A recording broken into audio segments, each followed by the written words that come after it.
Alors, ce cours est dédié pour que Alexandre David Ben Lydia Hana puisse trouver rapidement son zivug, ça veut dire une femme avec une bonne midote qui se marie rapidement, Amen Ken Yireh Ratzon.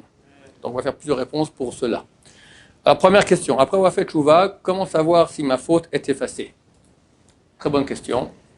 La réponse est difficile, c'est pas tellement clair, on va dire. Ce sont des péchés qui ne sont pas trop graves. Alors, la tchouva, l'essentiel de la tchouva, c'est quoi? C'est dire à Dieu, j'ai péché, j'ai fait ça et ça. 2, je regrette, il faut vraiment regretter. 3, je prends sur moi, plus jamais le refaire. Et si c'est une décision qui est totale, tout est effacé.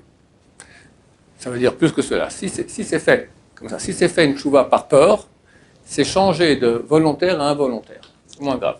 Si c'est fait tchouva par amour, parce qu'on se rend compte comment est-ce qu'on a fait ça, on a fait du mal au peuple d'Israël, on a affaibli la kedusha, le dévoilement de Dieu sur terre, bon, on a péché contre Hachem, comment oser faire une chose pareille, c'est par amour. Alors, non seulement c'est effacé, mais le péché est transformé en mitzvah. Maintenant, il y a des péchés graves. Des péchés graves qui nécessitent en plus de la tchouva une réparation. Notamment, on en parle ici dans le cas de Shovavim, les péchés sexuels. D'accord? Là, ça ne suffit pas de faire ces 3 choses-là. Il y en a qui disent que ça suffit. Si vraiment on a fait avec beaucoup d'amour, ça suffit. Mais il semblerait que c'est insuffisant d'après beaucoup de commentateurs.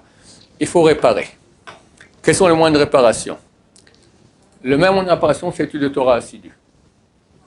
Quelqu'un qui ne peut pas s'asseoir et étudier quelques bonnes heures par jour, alors il y a toutes sortes de flagellations, des tikkunim, des jeûnes à faire. Celui qui est intéressé peut m'écrire, je lui dirai comment faire. Celui qui étudie la Torah, ou qui ne peut pas jeûner pour des raisons de santé ou parce qu'il va moins bien travailler pour son employeur, ce qui est interdit aussi, il ne peut pas voler son employeur, alors c'est bien qu'il fasse, notamment dans ces 8 semaines-là, et toute sa vie c'est possible, mais spécialement ces 8 semaines-là, qu'il se retienne d'envie. Il aime un chocolat à la fin du repas, il aime un peu plus de sucre dans son café, d'accord, toutes petites choses, des sortes de petites choses comme ça qui vont ni toucher sa santé, ni toucher son temps de Torah, ni toucher son employeur, mais ça va toucher son amour des plaisirs de ce monde-là, sans ceci une très bonne réparation. Oui.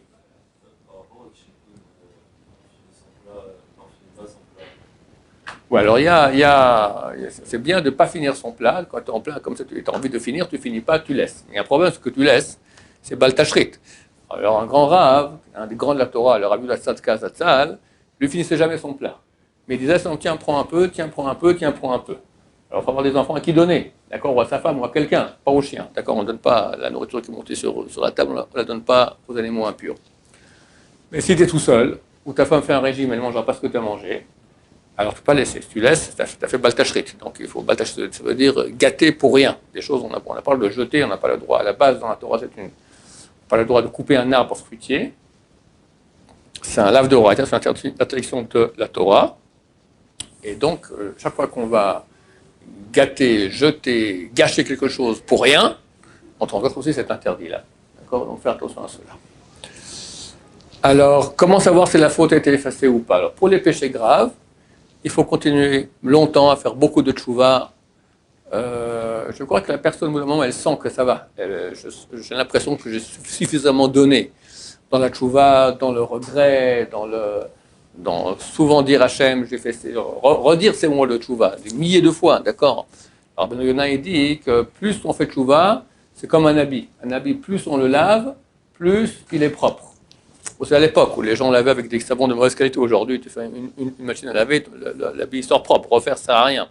À l'époque, vous n'avez pas les mêmes machines, les machines à laver détergents qu'on a aujourd'hui, donc plus il lavait, plus l'habit sortait propre. Là aussi, plus tu laves ton âme par la tchouva, plus elle est propre. Maintenant, plus quelqu'un il a un haut degré, il a ce qu'on appelle une grande neshama, un haut degré, une grande neshama, plus les péchés qu'il a faits ont une portée, font des dégâts. D'accord? Quelqu'un qui tombe en trottinette, c'est un petit bobo au genou.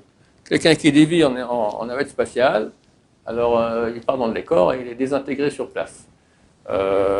Les deux ont fait un petit mouvement comme ça d'erreur, d'accord? Mais tout dépend, tu es pilote de quoi? Alors, le pilote d'une petite neshama, alors c'est la trottinette. Celui qui a une grande neshama, c'est clair que les dégâts qu'il fera sont beaucoup plus graves.